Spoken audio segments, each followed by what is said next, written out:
It's time to do work. Big work.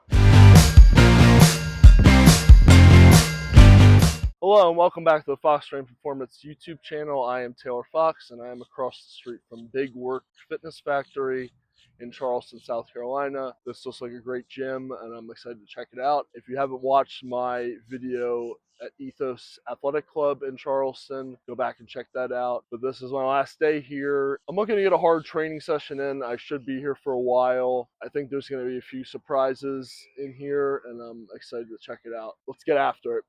And welcome to the training commentary. So this gym was really what I was looking for as far as a place to train in Charleston. I feel like it had a very much like a barn style feel. A lot of specialty bars, had the SSB there, which is great, bands, chains. So I was able to get this set up to do a lot of the accommodating resistance. Box squats, which I really enjoyed. Just getting a hard training session in. It was also like, for what it is and with the appearance of it, it was very clean. I felt like a whole lot of the members really look after the equipment and take care of things. Like, people are like, oh, like, this isn't being used, I'm going to clean this up. Just make sure things are out of the way. The woman at the front desk, like, asked me if I need any help, like, setting this stuff up and made sure, like, it was set up safely. So that was nice just because, you know, nobody really knows who I am. I'm just dropping in and getting a training session here today and being all weird setting up a bunch of bands and chains. So it was nice to see that people were friendly and like willing to help and also just respected the equipment. So I'm continuing with some sets of 5 on these box squats with the accommodating resistance. I actually transitioned this week while I'm recording this to straight weight and doing more of a tempo style, but I definitely hit it hard, beltless, with the bands and the chains on here today, and I didn't really feel like looking for the pegs and figuring out that setup, so I just set up the safety and just doubled up the blue bands around that, and that seemed to work really well. So I thought it was a good amount of band tension for what I needed for today. Chain weight, not as much as I would normally be using. I didn't feel like grabbing like the heavier chains off and trying to attach them to what was already set up on here. So I made do with this, and it felt good, and I got a lot of good work in, and just doing a bunch of sets of 5 and getting through it. Everything felt like it moved really well, and I just had a good time, like, getting this in. And I was definitely like, I'm going to use this as a precursor to deadlifts, so definitely trying to move well with my squats and get prepped for some lighter deadlifts, and then kind of just get into some strongman stuff outside. So I felt good about this transition, and this turf area outside is pretty sweet. So, you know, it's nice to just train in the sun. They also have an outdoor rig, so you can set bars up and train outside, which is what I did. I was like, I'm absolutely taking advantage of this and getting like the work I need to in. So I set up these deadlifts, you know, trying to get that sun in. Definitely don't get as much of that in Pennsylvania. It's been a struggle to get to the sunny spring months and transition to summer, but here was beautiful. So working with 425 here for a bunch of triples. And what you're going to see is I'm going to run off to do some sandbag carries. I'll show that a little bit later. But I did these triples on deadlift. I would do like a couple triples and then run to do the sandbag carry after that. And really just trying to move the bar fast. I'm obviously prepping for an axle deadlift for reps. So I used a stiff bar, power bar today. But I used a hook grip, just trying to train outside the straps. And, you know, make sure I had the bar secure in my hands and was moving it well. I feel like when I train hook grip, then when I transition back to the straps, like I feel really good in the straps, either figure 8s or normal straps. So I definitely like to mix that in once in a while, and also doing some double overhand on axle. And then, like I said, I would literally do the set of deadlifts and then run out here to do the sandbag sprint. So it wasn't tough at times getting the filming in, and I only got a couple runs of the sandbag, even though I did like 4. But I tried to get as much footage as I can. I really didn't plan, like I said in the last video, while I was down here in Charleston, to film like really anything as much as like even train. But I saw some opportunities to get it in and had a great time with it. And this is a pretty light sandbag. I think they had a 250 or even heavier, and I was just like, I'm just gonna roll with something light today, and then getting these right back to these deadlifts, really pushing the conditioning. And this all felt good and felt really light. And then I'm gonna move back inside after these. So they had a pit shark, and I often don't have a pit shark available. I've used the Rogue belt squat oil a lot, so I was like, let's do some isos on this, and then do some of the marches and just feel that out. And I felt like this was gonna be kind of the movement to round out this session until I noticed a few other things here. But these have been great. Like just holding that bottom position, I feel like has been really good for my knees, building those hips up. I noticed like the pit shark too was bottomed out, which I was like, that was interesting. I don't know if somebody was using it for rows or somebody just decided to leave it like that. But I was like, holy cow, when I got on at first, like getting it up was an issue. But then I realized the stopper wasn't even in, it was just laying on the floor. But I moved on from that, did the marches. These felt pretty good. Definitely not the ideal position for this, just because the lighting from the door was glaring. But I did that, and then I turned to my right, and I noticed that the Force USA hack squat leg press combo is right there. And I was like, oh, I watched a video on Garage Gym Reviews about this, and I really just wanted to see like how well it worked transitioning from one thing to the next. So I did my single leg press movement, which I've been doing either as like an alternating kind of thing or just a straight single leg press. So I got those sets in, doing 3 plates aside. And these have felt pretty good just to like get that glute stimulus. I know I've had like the alternating leg press and doing the contrado iso hold, which I feel like can be very specific and have a lot of good carryover to yoke. But just getting that glute mechanical stress as well, like with this kind of movement, I feel like is good for yoke, farmers, a lot of different moving events, and strongman in general as well. So this was good movement to get in for today. And I like the feel of this machine for leg press. It had a nice smooth movement to it. Like the plate felt very secure, even though it's an adjustable plate.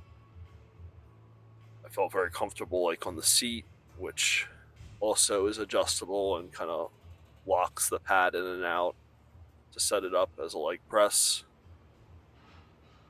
So overall, like this machine as a leg press, I felt like I approve of it. And if it's something you can get in your gym that allows you to do hack squat as well as leg press, I'm all for it because I felt like it worked very efficiently, at least for this to start. But we'll get into the hack squat in a little bit.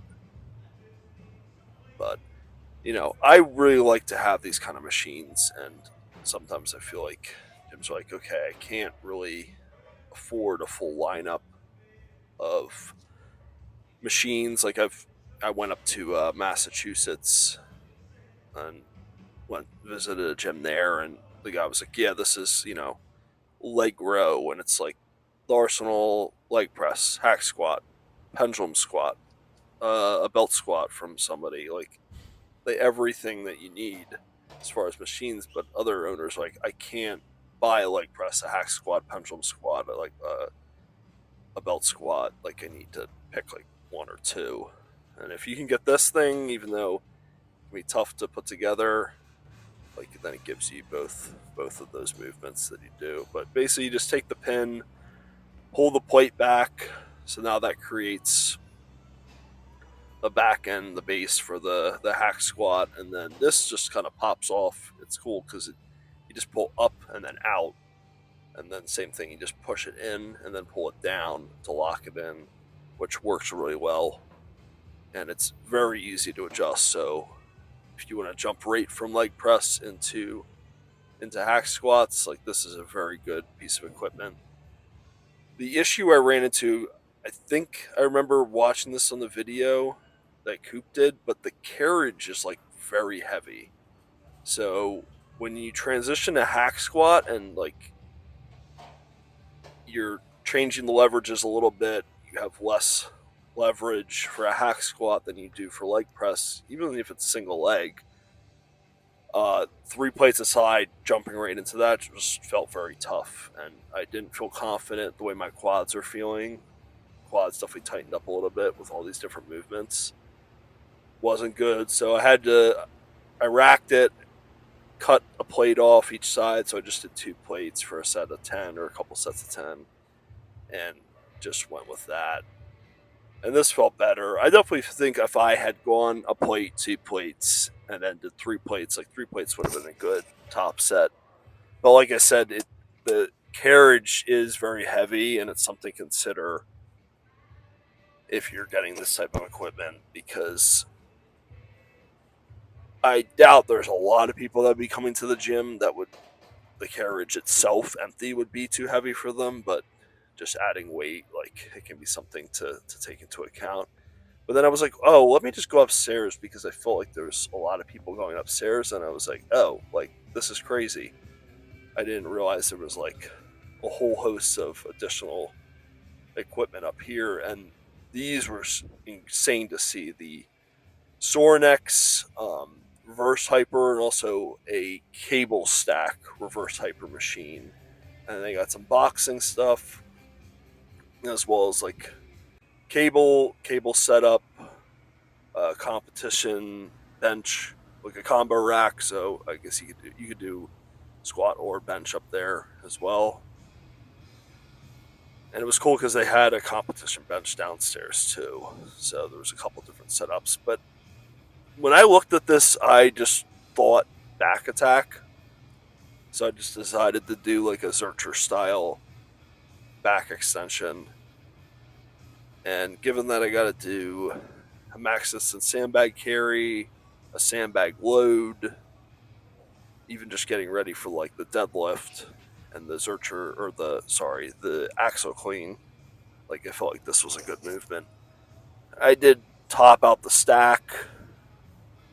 I wasn't getting like as much mechanical resistance as you would want long term for this, but just testing this out was very cool. I mean, you can see the setup, it's very well built, overbuilt. In fact, I'm sure like they don't have this exact design in house anymore for sale, just because it's a lot, and